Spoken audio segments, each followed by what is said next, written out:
Hello, hello. Okay, so let's get to it.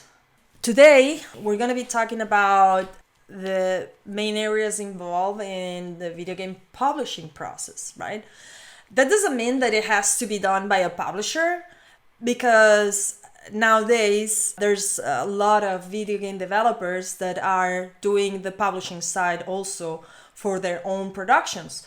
What is important is that these areas are taken care of, and normally when you work with a publisher is what you would expect that publisher to take care of. There's a lot of polishing, there's a lot of overview. Yeah, so let's get into it. First area that I want to talk about. Okay, Matthew Colitrix, hello. There any specificity for a smartphone game? When publishing, you mean? No, I don't think so.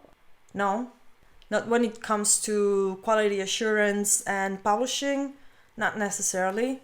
Let's see if we find any differences between console, PC, or smartphone publishing. There shouldn't be. I think that if you're a professional, you should always polish your work before publishing it. So before putting it out there for anybody else to check, unless you're in a phase where you're actually testing your game and making sure that the quality is okay for everybody, so for consumption. And that would not be done with everybody. That would be done with a subset of people, right? So okay, so first area that I want to touch when it comes to publishing and polishing, localization. There are so many companies that do localization. That most of the time, localization means the translation of the game, like the text that appear inside of your game and in the marketing materials, that needs to be translated. However, localization is a bit more than that. Localization is also adapting culturally your content, your game, into the market where you intend it to be distributed, right? The distribution of your game, it doesn't matter if it's physically or digitally, either directly or through third-party companies. What is important is that your game is adapted for that audience, that intended audience of that whatever market you want to get into. So if I translate a text, I will take the meaning of each word and put it from one language to another language. If I localize a game, I will also take into account the humorous streak, the humor, the culture that it's behind whatever it's said, the intonation, the meaning. So you won't be doing a translation word per word, but you will be adapting the meaning in that original language into that, that original language into that destination, destination market. That might be a change in language. For example, from Spain to United States, which would be, or from Spain to England, which will be from Spanish into English, but it could also be from Spanish from Spain into Spanish from Argentina, for example, right? When localizing, it's not just about a text, as I said, it's also about other stuff. For example, colors. Imagine that your game has, I don't know, it talks about, there's a death, right? A meaningful death in the game. And in your culture, people that mourn are dressed in black. But if you want to publish your game into Japan, or in Japan, you will, if you want to do a good localization of your game, you will have to change the coloring of that mourning session, that mourn, into white, right? Because in Japan, the color for mourning is white. So, of course, we live nowadays in a very globalized world, and that means that we share a lot of cultural points. We share the meme culture. We share a lot of known social experiences. For example, the pandemic, being enclosed at home, that is something that it's been shared by everybody in this world. No matter if it's been north, south, east, west, everybody has spent a long time enclosed at home. So that's a cultural event that it's been shared by everybody in the world, right? So everybody will understand certain things that have happened during this time. For example, missing your friends, not traveling, having social gatherings on the internet. And that's a cultural reference that we all in the world can share, right?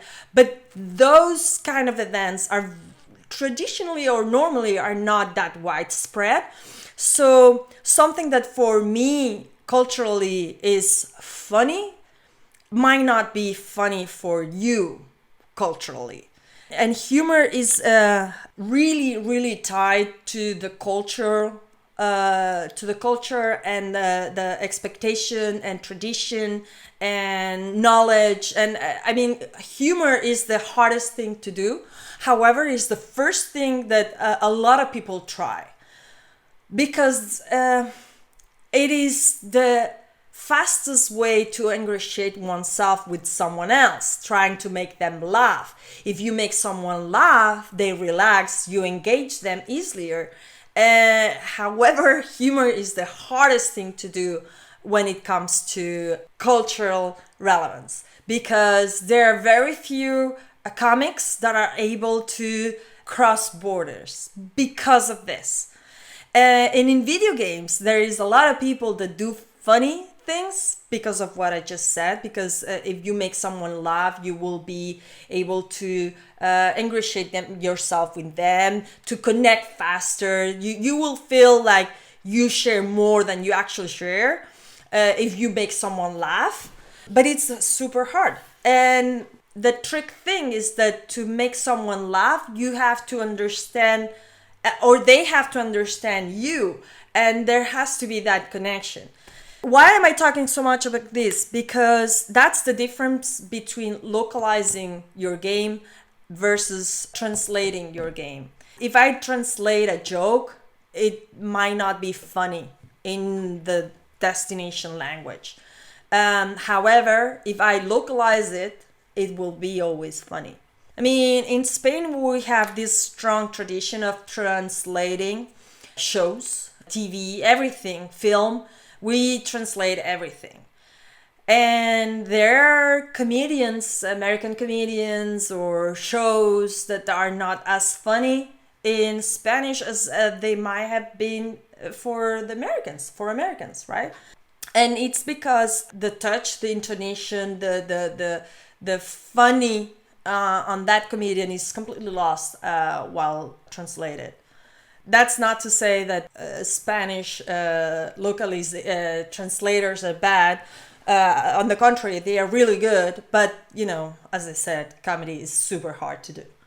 And it's very tied to a lot of connections, a lot of shared experiences, TV, your past, your knowledge, or your culture, your experiences as kids. Well, anyway. There's a third element when facing localization, which is IP integrity.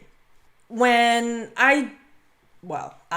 someone does create a video game or creates a piece of art like this one that might require some adaptation to be consumed by someone in another culture, like literature, one has to consider to what extent you want to go to localize your game versus what you created, to keep the integrity of your creation.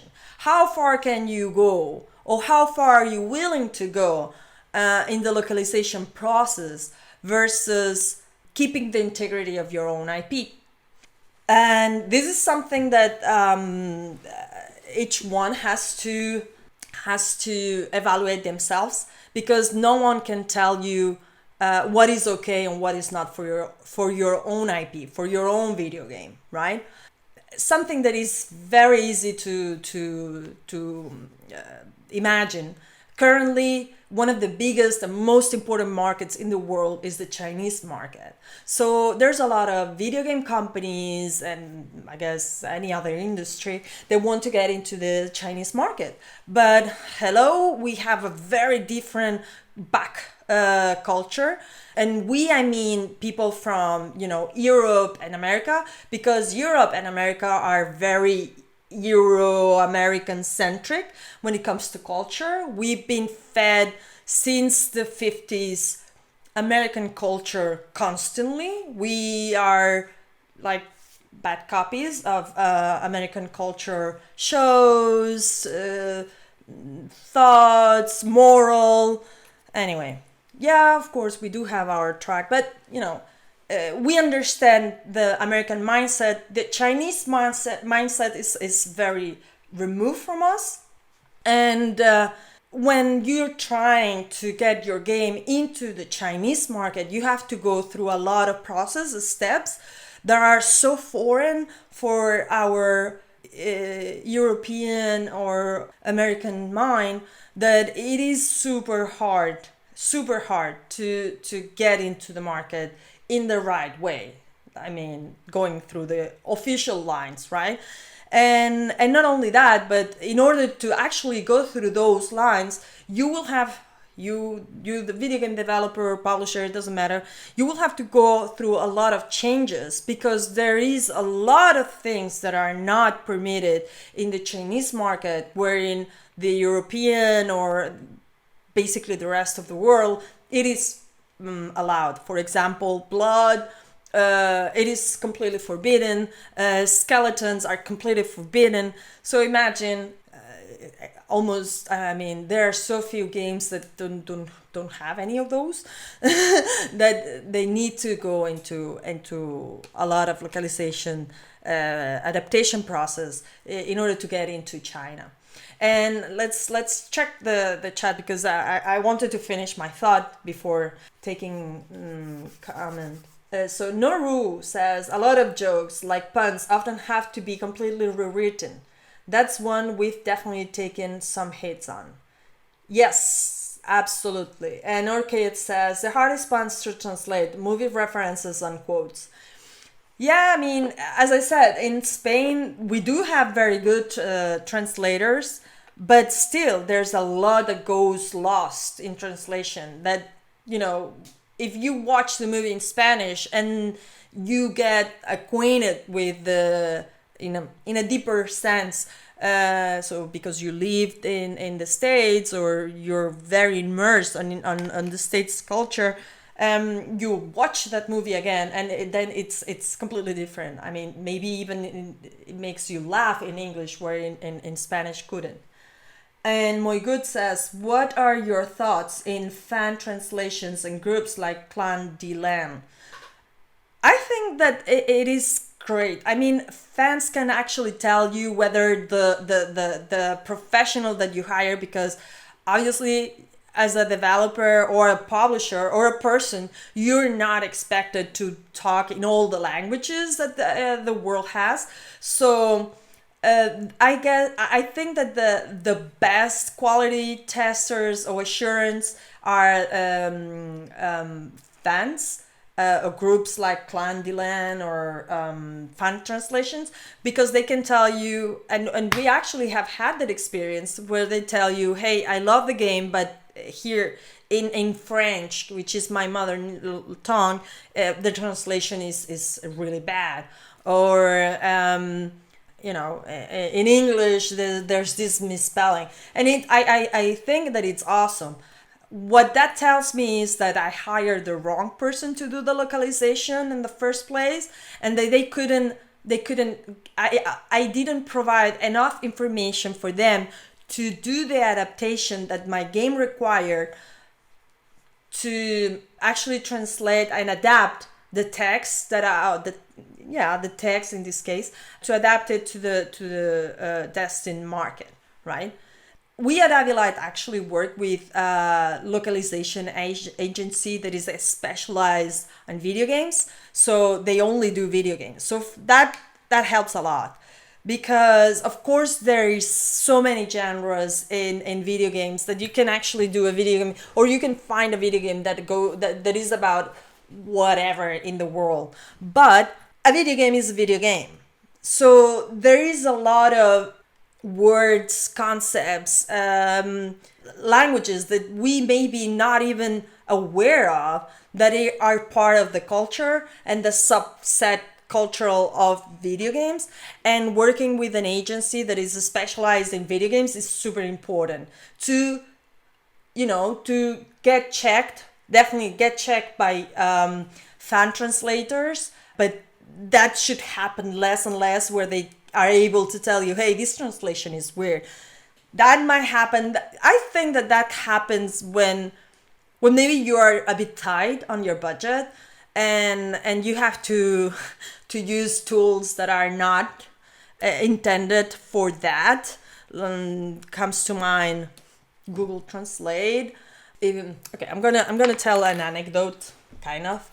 So, like already 11 years ago, in 2009 or 2010. In 2010, Avilite had signed a deal to publish Neves plus Tangram, Kingdom Tangram, something like that. It was a Tangram game, super cute, super nice, from Yux, Japan. And we had to do the publishing of the game for the WiiWare service in Europe. I think it was Europe and maybe America too, but I don't recall. I know it was Europe, and what is very important is Europe. Why? Because in Europe, it was obligatory to translate the game into a certain amount of languages, which were Spanish, English, German, French, Portuguese, and Hollandish. So I think it was these 6 languages. And at that moment, when the deal was we had to execute the deal, not when it was made, but when we had to execute it. The company was super tight on budget. Like, there was 0 minus 1,000. I mean, it was really bad. So there was no budget, but we had a contract signed, so we have to do it and publish it, right? Okay. Maybe you don't know, but I do speak several languages. So I took care of German, French, Spanish, English. For the Dutch, what did I say before? Like Hollandish or something like that? It was Dutch. For the Dutch, we it's shaping out to be a bit long story, but a year prior, the prior CEO of the company attended IDM, which was an event in Madrid. And there he met some Nintendo developers. So developers that develop and published for Nintendo consoles. One of those being Ronimo Games, which, don't kill me, I don't recall the name of their game, but it was like super cute. It was like this, fighting stuff. Anyway, so the important thing is that they were Dutch. And when time came, I tried to give them like the shortest list possible, but still we needed to translate the game into Dutch. So we asked them, and they said yes. It was super nice from them. And they did the translator, super fast. Like, I was amazed. Of course, I was translating into languages that weren't my native languages. And how many words did we have to translate? So I think that it was like between, I don't want to lie, so I don't want to say it was 500 puzzles, but maybe it was between 500 and 1,000 puzzles. And each puzzle has a title, has a name, right? There was other text in the game that also had to be translated. Because also we never took the easy way out. We did our games with manuals, full manuals explaining everything. We had to translate that into also all the languages. It was a hell of a job. So what I did is I not only used a word reference, which is a fantastic online dictionary. At the time, it wasn't as full of vocabulary or languages like it is now, because now you can translate, you can use word reference for almost any European languages and even more.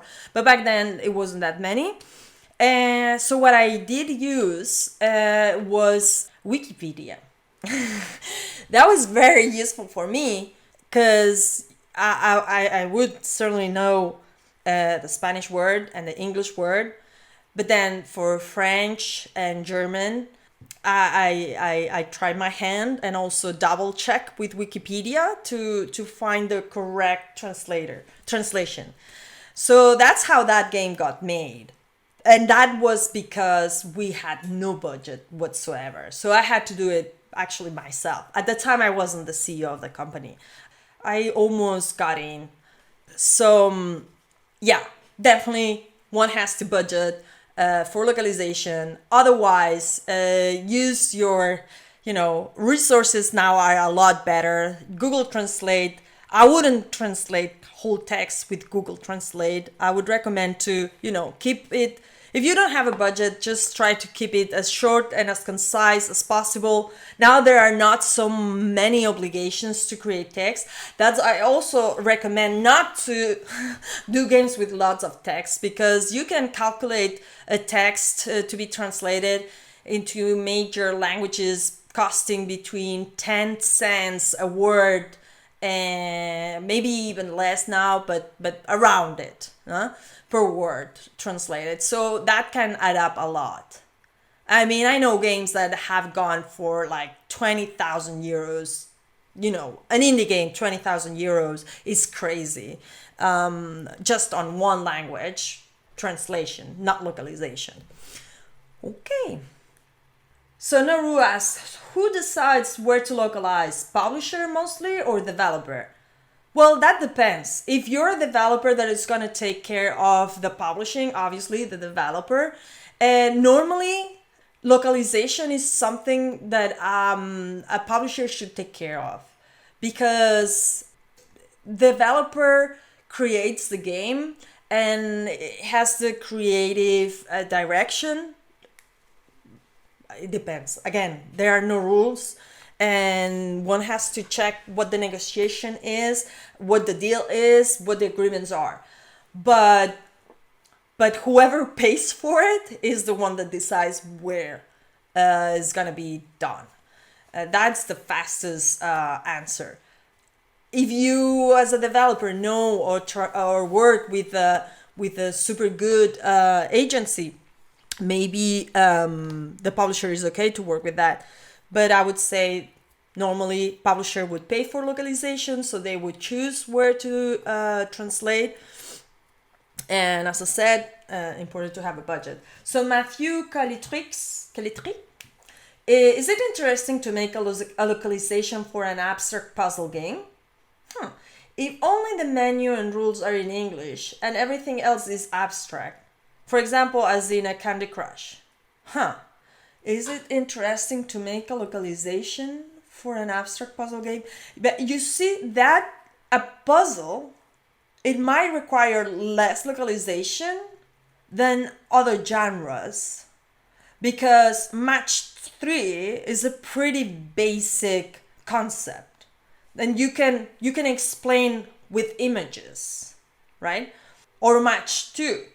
One game comes to mind. This the Chinese game of the matching couples. I think I'm really bad with words. I forget the name. The English is perfect. But what's the name of this game? Mahjong. So I would play Mahjong, matching tiles, right? And you just go matching tiles and you have to just depile them, right? However, Mahjong is a super complicated game apparently in China, because it's like cards. Well, for cards for me, for Spanish person, right? So it will require more to explain something that is more complex. But if you can explain it with images, then no. Another example comes to mind. So Hyperlight Drifter is by no means a simple or easy to understand game. However, the texts on that game are like minimum to close almost nothing. I mean, there are so very few text in Hyperlight Drifter. You would be amazed. So everything gets communicated without words. You don't necessarily need words to communicate as long as you get yourself understood. I don't know if I'm not sure if I'm answering your question right. Is it interesting to make a localization for an abstract? Interesting. It depends. I mean, interesting. I mean, I don't work. I mean, I've done it, as I told you. I did work and took care of localization or translation more of games in Abelide early on, like a decade ago. But I don't necessarily do it anymore. I mean, we thankfully can hire very good agency now, so they take care of translation. They are fantastic professionals. We've had no comments, again, except for maybe an S here or there, about the quality of our translation. So whenever we need it, we do localize it, and the IP integrity is also, it really depends on the game and how much you need to adapt the game to make it understood wherever you go. I mean, I remember when we again we did the adaptation, we localized After Zoom. So when we did the adaptation of After Zoom, the first After Zoom that we did, it was for the DSi, and we published ourselves in Europe and America. Again, we were quite tight with the money, so probably I did a lot of adaptation onto the languages, European languages, but we also published it in Japan. And because After Zoom, the first After Zoom put you into a quest of elements, microorganisms, not elements, but microorganisms, to find it, to find those microorganisms. We gave hints on where to find those.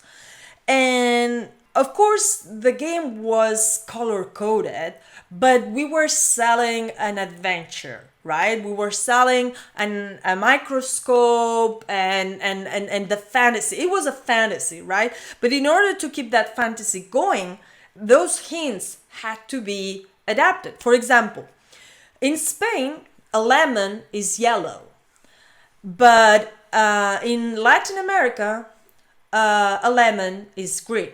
When going to Japan, oh, no, hold on. You wouldn't believe how hard it is to find things that are blue naturally around us.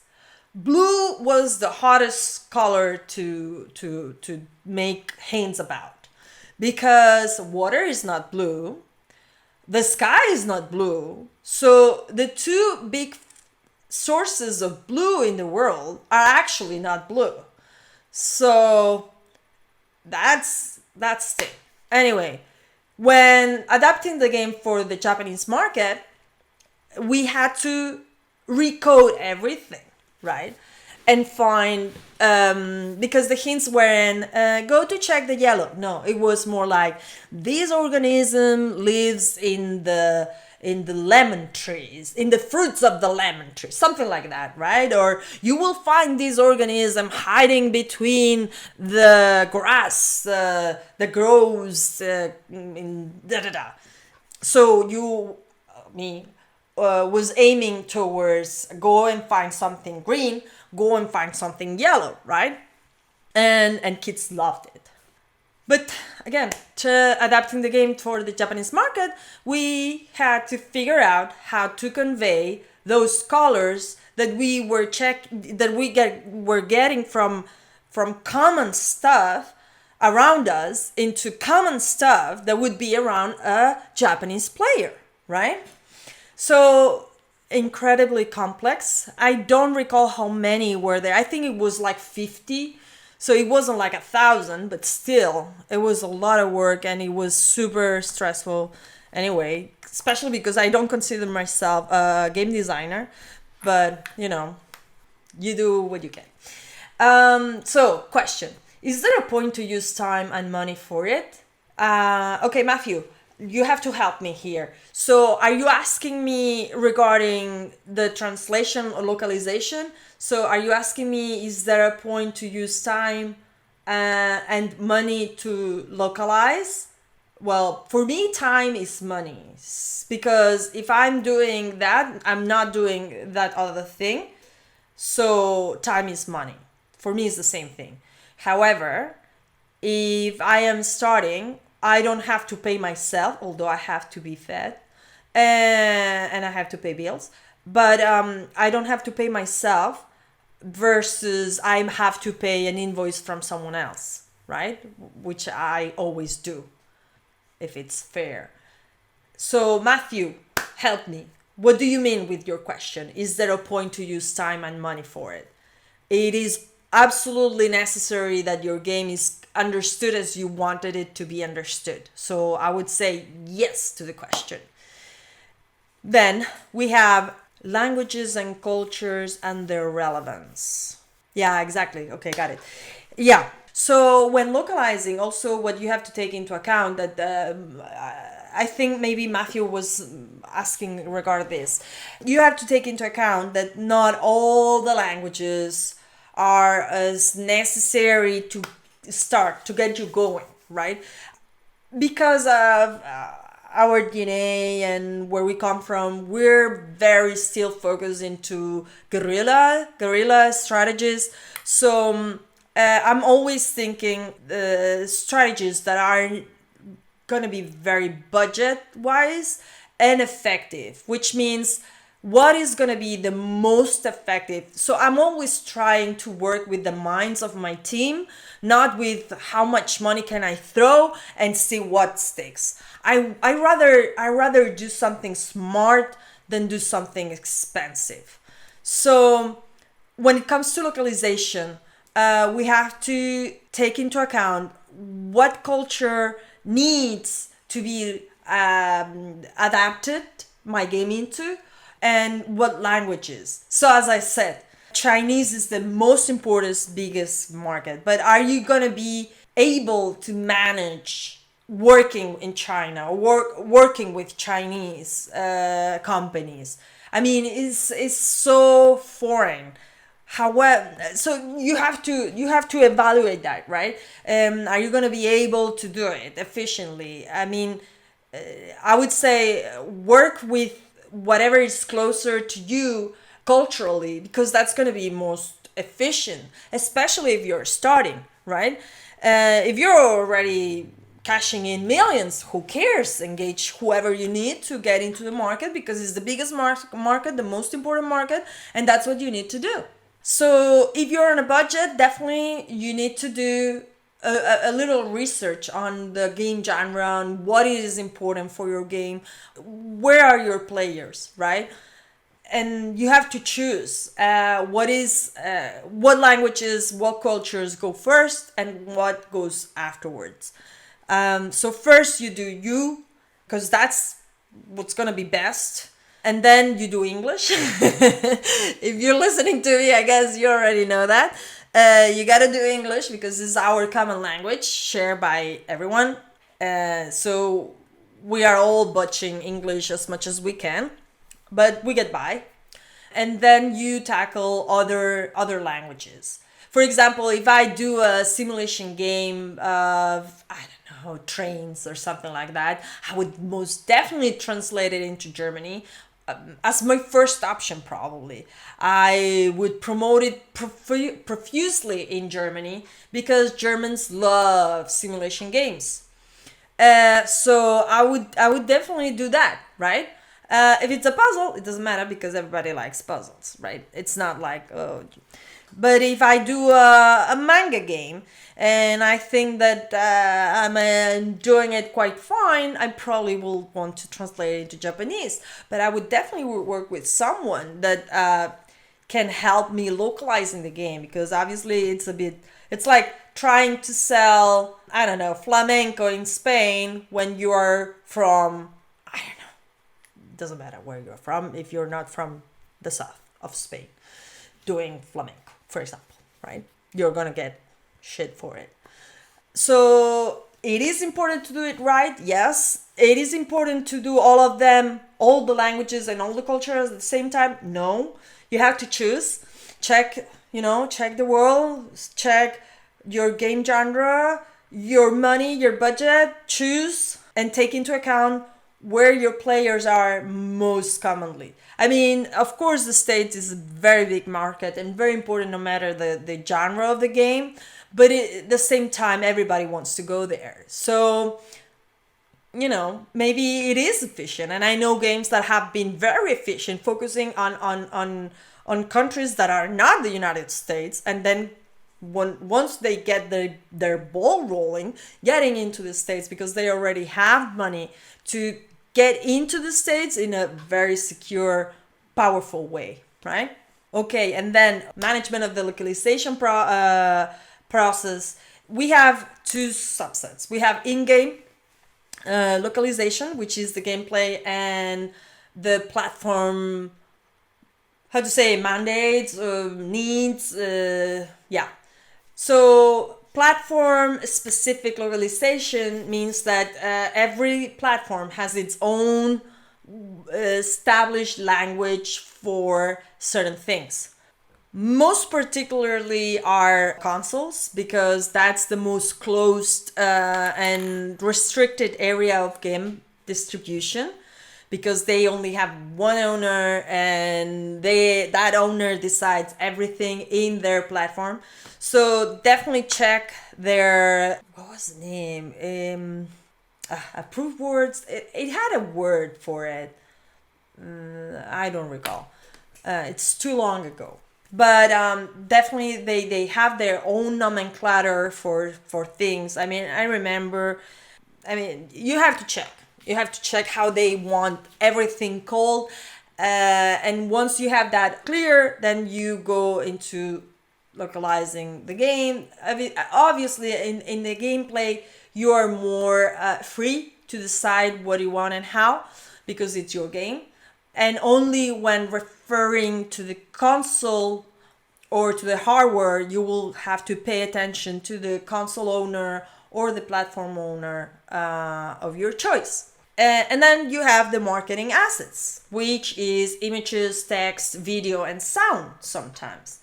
Again, like text and sound is not just sound but voices, is the worst you can do to a game, because it's the most expensive thing to translate. If you need to translate a voice to every language that you publish the game in, that's going to be super expensive. And now you're starting to see what a AAA game gets, that AAA point of view. Because, they have a lot of money to invest in translating their games, text, languages, web, thousands of words, actors, no problem, no issue. That's what they do. That's why it's AAA. When you're not AAA, when you're maybe an A, indie developer, think about the cost of localizing your game. I always recommend less words is better. If you can communicate with an image, which is said in Spanish, you said an image is worth more than 1,000 words, totally right. If you can communicate with one image, then use it. Don't use words if you can avoid them. And that's it for localization at this moment. Unless you have more questions. Obviously, localizing, it's a beast of its own. Maybe one day we'll invite someone that it specializes on localizing to share some insight on and some experience regarding that. And next point of our journey, ratings. So ratings, what is rating? Entertainment, especially digital entertainment like video games, but also movies and other types of entertainment, had found the need of processing their content through a value set to inform the audience what can they expect when going into that entertainment, right? We don't have one agency for the whole world. It's I just wish that there would be just one rule, that it would be so for everything in video games, but there's always exceptions. So exception to the ratings not being a worldwide issue. IARC, IARC, and this is an agency that is like a super agency, and countries, most definitely platforms and agencies adhere to it. So especially for digitally distributed content, it works as a organization to rate your game in a very cost effective way, because it's free, or sustained through the platform owner, which is actually the one that has the big bucks, because they always get something from everybody and themselves. So, and I know Nintendo is under the IARC rating system. Sony, I think so. I'm not sure. I don't want to tell you platforms that are under IARC. I think Microsoft for sure. The new console for sure. I don't know about Sony. So let's forget about Sony. I can double check that. But most definitely the main agencies or sub agencies that are country based are adhering to the IARC system, which is awesome, because then you pass your rating, you pass the test, and you get the rating for all the countries almost when distributing digitally. Okay? But before that, before the IARC system, which is also, it's a rating system, we had to go through the process per agency. Now there's even more than the ones that I'm going to be talking about. I'm going to be talking about the main agencies. We have ESRB for the United States. We have PEGI, USK. PEGI is for most of the European Union. And then we have the USK, that is for Germany. I want to say German-speaking countries, but I don't want of a step. So I'm definitely going to say Germany. Then we have Zero, which is CERO, that is just for Japan. And we have OFLC, which is for Australia and New Zealand. Well, you see, I'm a bit fuzzy on the edges, but the point is that there's another agency that's down south in Australia. Anyway, so prior to the IARC system, and still, if you want to publish physically your game, have to go agency per agency. IARC is no longer viable. If you want to publish physically, you have to go agency per agency to get the rating. You can publish your game without ratings when you're going into what I call open platforms, like mobile or PC. However, when you're going into closed platforms, so proprietary platforms like a console, such as Nintendo, Sony, and Microsoft, you're mandated, you have to go through the ratings where your game is going to be distributed through their platforms, right? So if you're going to publish your game into PS4, 5, in the United States, Sony, you need to get the ESRB rating. right? And it's not free. When you go through eArc, that service is free. But if you go through each agency, they do have a discounted or a cost-effective rating for digital release games or for budget games. Budget games are at ESRB are less than $1 million. PEGI and USK, they're they're better price, but again, their market is a lot smaller, so percentually I would say that they are more expensive because the return is going to be like lower. So and zero, it's also zero is super tricky because this is one of those old-fashioned rules or trades signs in Japan where you can do everything, but then there's this super rule that either you're in Japan or you're not able to do it. So even though it's not open, you're actually cannot do it.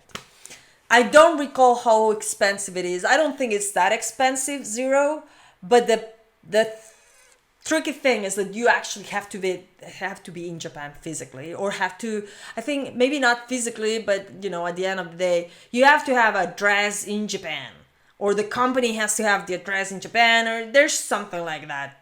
So if you don't have someone that has the address in Japan, or you don't have the address in Japan, or then you are not able to get the zero for a physical distribution release. And that's when it comes to, more or less the main agencies. And what do they do? What do they check? Even though there's this plurality of agencies, there's also an agency for the UK, specifically just for the UK. And there's also an agency for Russia. And there's also an agency for Brazil. I mean, I'm talking mainly about the most important or most relevant for me, but there are other agencies, right? But at the end of the day, all of them, what they do is check the content of the game, in this case, that we're talking about video games, and they check whether there's sex.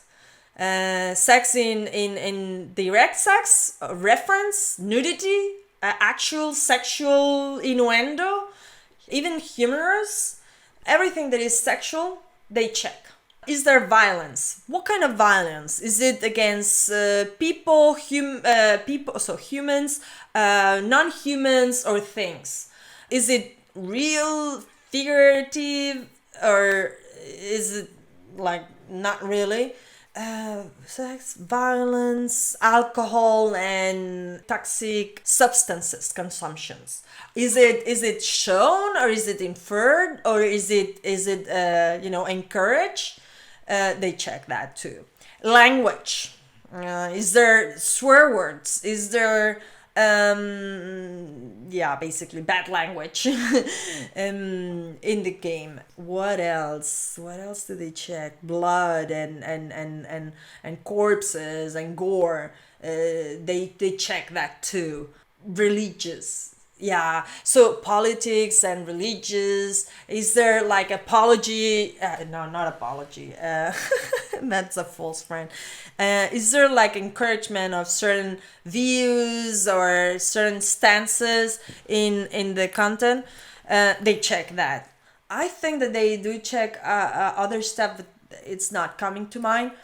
Obviously, depending on where the agency is based, the culture is more resilient to certain things than others. So, for example, nudity in Europe will be taxed. Well, not taxed. They are not charging you because you show a boob. They change the rating.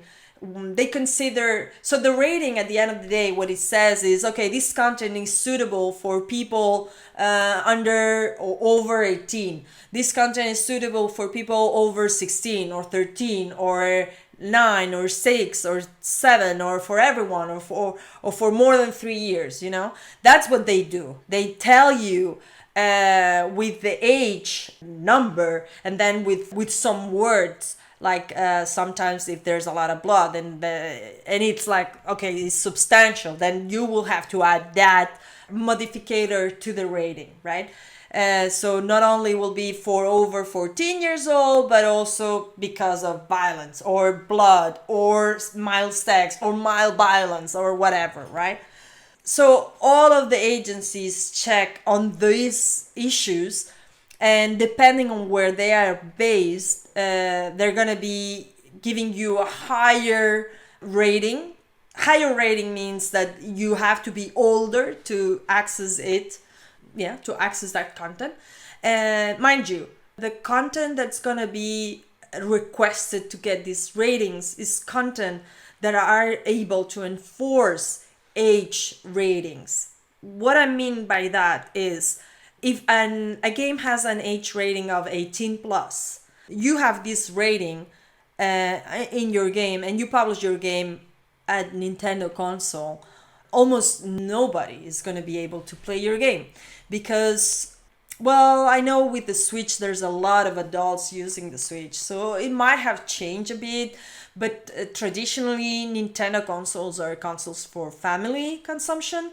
So there's a lot of kids and, you know, good nature content. There are some grown up content, but still.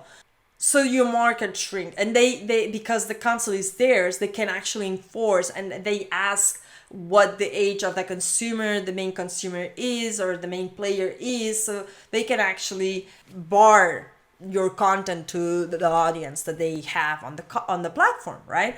So having a higher rating will diminish the amount of people that you're able to reach on those platforms, right? Funny enough, there's a lot of misinformation regarding this issue of the ratings, and some people think that a rating means that people of that age is the intended audience, and that's not it. It's I remember when getting ratings for games on the DSi, because we publish mainly on Nintendo DSi, we wanted the ratings to be as low as possible, like everyone, right? Because that means that everybody can have the content, because then you have more people that can be shown your content. However, we found out that there were a segment of players that thought that content or a video game that had an E for everyone, or a +3, meant that, you know, it was for kids. It wasn't for them because they were cool, or they were too old for that. That's not what it means. It means that it's a content that everybody can consume, and there's no not stressors, or not nothing that is gonna be conflicting with moral or whatever of the region of the rating. So ESRB are very touchy when it comes with nudity, what you would expect. European rating agencies are not that touchy, so it is common to have it, depending on what the content is, it is common to have different age ratings for the same game on different regions, right? It can also happen that it's the same, but depending on the content of your own game. Next stop, quality assurance. So quality assurance is I would say the cornerstone of a good product. Of a good game, of a good job, of a good professional. If you're able to assure that the quality of your work has a standard, you're in the right track to be a good professional. But obviously, quality assurance happens at the end of the development process. And that means the developer is at that stage of hate to the creation, because it's the last stage, and it sucks. Well, I personally have always been offered the option, the chance, the opportunity to join the team, But I cannot do testing. I cannot, because testing, which commonly known as playing, is the hardest thing to do, because it is not playing at all. So mad respect for testers, because they are the most dedicated professionals and have to have an attention to detail and a resilience to boredom that I cannot. I honestly cannot. I need to feel like things are moving on, and a tester has to check, start the game, and is testing the first, I don't know, the first 10 seconds, and has to check so many things. And after it's done checking that many things, has to report it. Has to report everything that has found that is wrong with those 10 seconds. And then once the programmers or artists or designers have checked and correct and improved, the tester has to go again and do exactly the same thing again. Test everything the same way. And if it comes up with something else, then test it again. And once it's corrected, test it again if there was something that it wasn't, fixed already. So it's a very repetitive process, and it's tough. It's really tough. Personally, mad respect for us in at Light Studios. Actually, is an entry level task. I believe that if you're able to do that and excel, you can do almost anything in video games, honestly. And I actually have a lot of colleagues that started on quality assurance, and we have team members that have started at quality assurance, and we do quality assurance. I mean, I say that I cannot do it because I don't do it professionally. Of course, I take our games and try them and find bugs and report them, but I won't go again and check, is it fixed? No, I just said it once. I cannot do it. I no. However, doing it, dedicating time, dedicating efforts, and dedicating really the time that it requires, not only the game but every platform, is super important, and will set yourself apart from junior to senior, professional to amateur. Although I actually know amazing amateurs, developers that are super good at making sure that the games are perfect, and professionals that don't care. So, live and learn.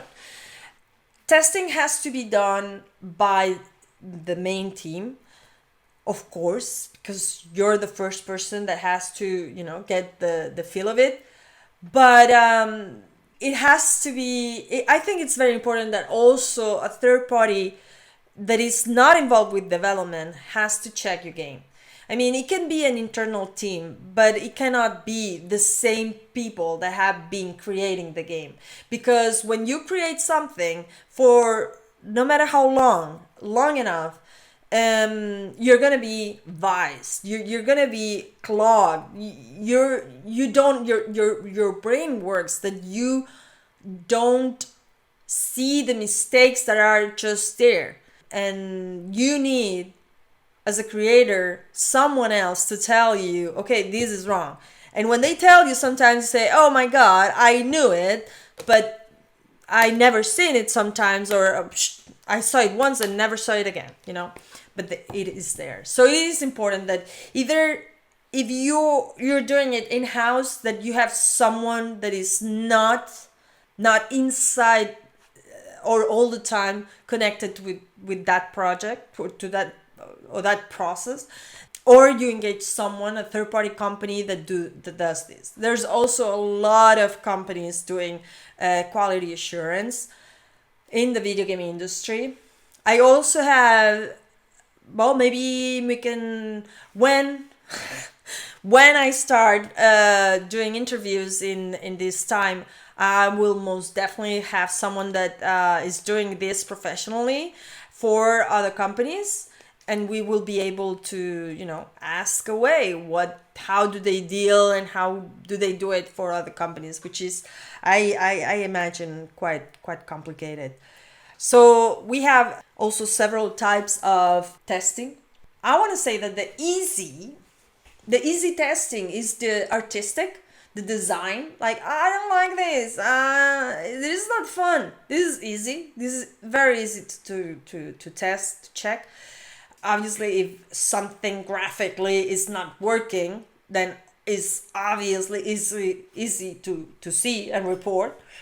I think that the technical testing is harder, because you have to be very imaginative, very creative. You have to know how the machine works to put it to the test. Not only your game to the test, but also your game in the machine. So you have to take into account how that works. I mean, if you're testing on a phone, then you have to know, okay, what happens if I plug earphones? Or what happens if I plug and unplug? What happens if I launch and unlaunch? What happens if I stop? And this is an example. This same thing, this kind of process happens also consoles. PCs are a bit different, because there's no, but again, you have to test everything. When there's internet, or if your game works with internet, what happens if it loses it? I mean, consoles will give you a list of TRCs, test case, a test case to check common or known issues, or commonly apparent issues. But you have to be creative. You cannot just restrict yourself to whatever the platform owner tells you, and your work, and you cannot just live with yourself, just going through the game how you design that it should be done, and be happy that that's the only scenario that will happen. That's not professional. You have to go against nature in your game to make sure that it works, that everything is okay, that, if this road cannot be taken, then you have to do something so it's not taken by accident. So you have to eliminate accidents as much as possible. Of course, games that are thousands or hundreds of hours of gameplay are going to be super, super complicated to test. You're not going to be able to test in a lifetime, or, well, not a lifetime, but you know what I mean, as a job. So nowadays also is, okay, one thought after the other.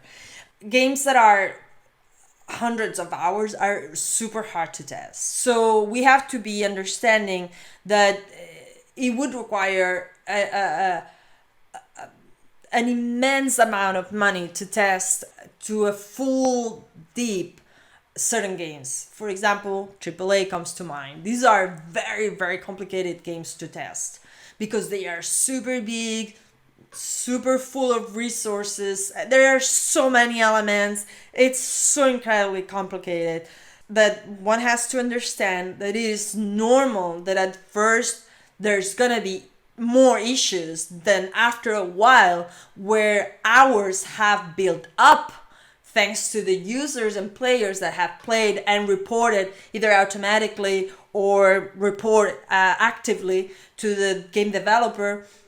The game is going to be patched and it's going to be better. It's normal. I mean, even if you engage someone and you pay, I don't know how much you want to pay your tester, but imagine that you have to pay, you have to test your game that it's 100 hours long. I mean, just every minute takes. Okay, the baby's here. Yeah, I have my baby, and it's coming to the time that today I'm gonna be cutting here. We're gonna be finishing quality assurance, and maybe take some questions if you have them. Otherwise, we're gonna be finishing here because my baby is crying, and we're living a touchy moment, and I hope you understand. So what I was saying is, what was I saying? I was saying. No, any advice for how to make a self-funded project more attractive to publishers? Oh, Like if you mainly are seeking marketing, legal, localization help from the publisher. Okay, listen. My recommendation is not every publisher is right for you. The same way that you you you're not a match for everybody. Not everybody is a match for you, and it goes for every relationship partnership in this world. So a good strategy is to check publishers of games that are similar to yours, or that have a similar strike, or that you think that that publisher for their online presence or their activity are aligned with how you see and feel things and how you see your game flourishing, right? You want someone that's gonna be representing your game that is aligned with you.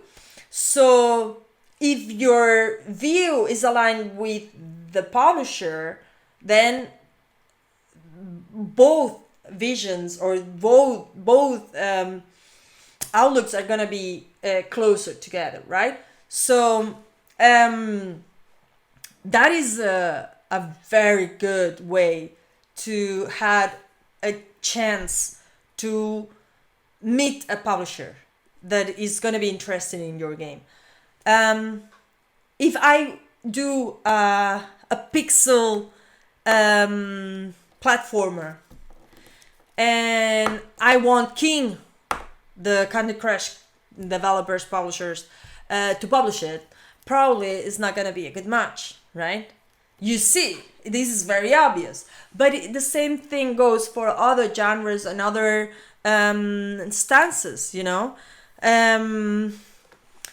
So aligning your game with the positioning of the publisher is going to help your case greatly.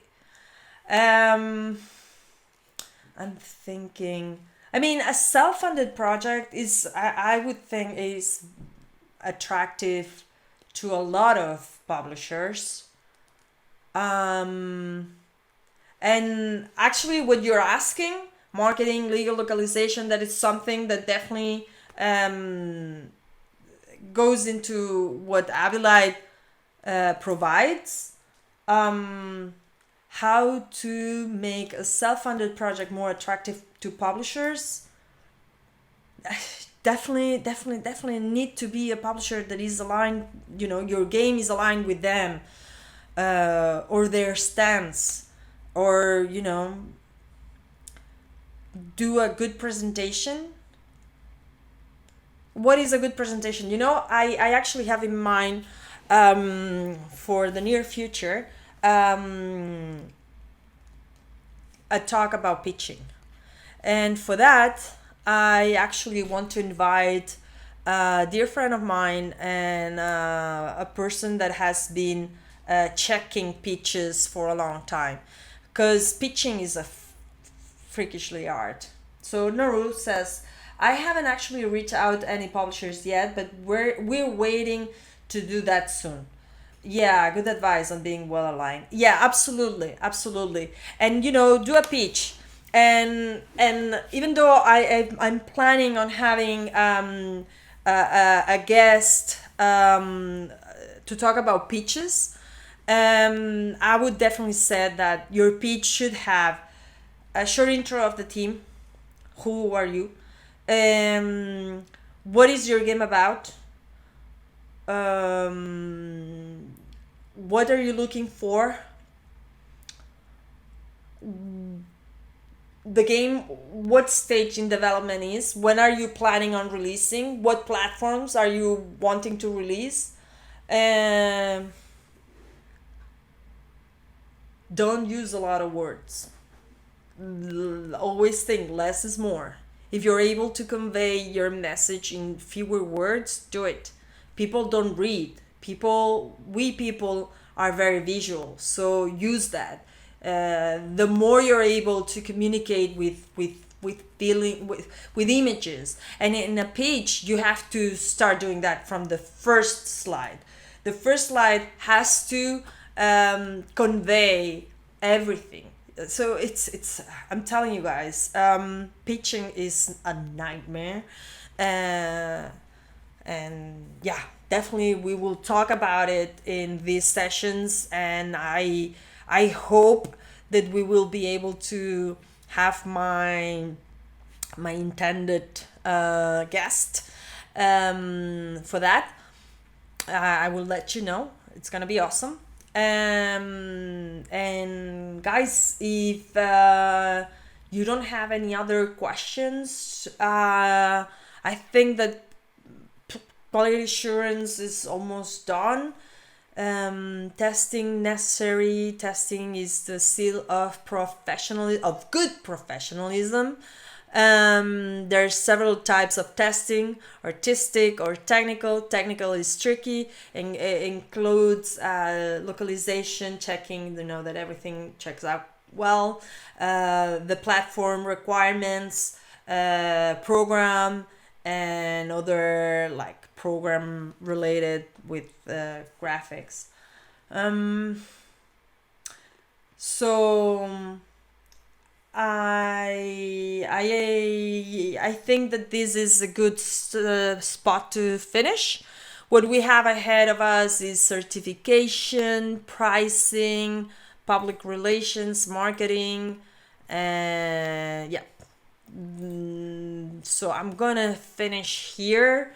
I'm very open to your questions if you have one or two or three, but otherwise I'm gonna say bye for today.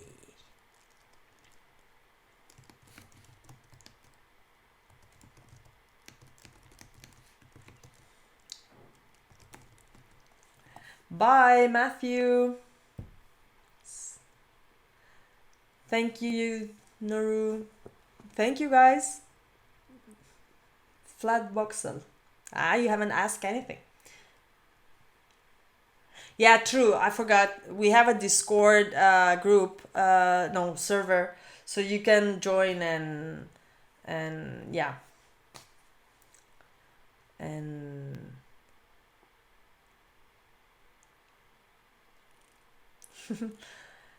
so if nobody has any other question, I'm gonna be going. Thank you guys very much. It's always a pleasure and very nice to be talking to you.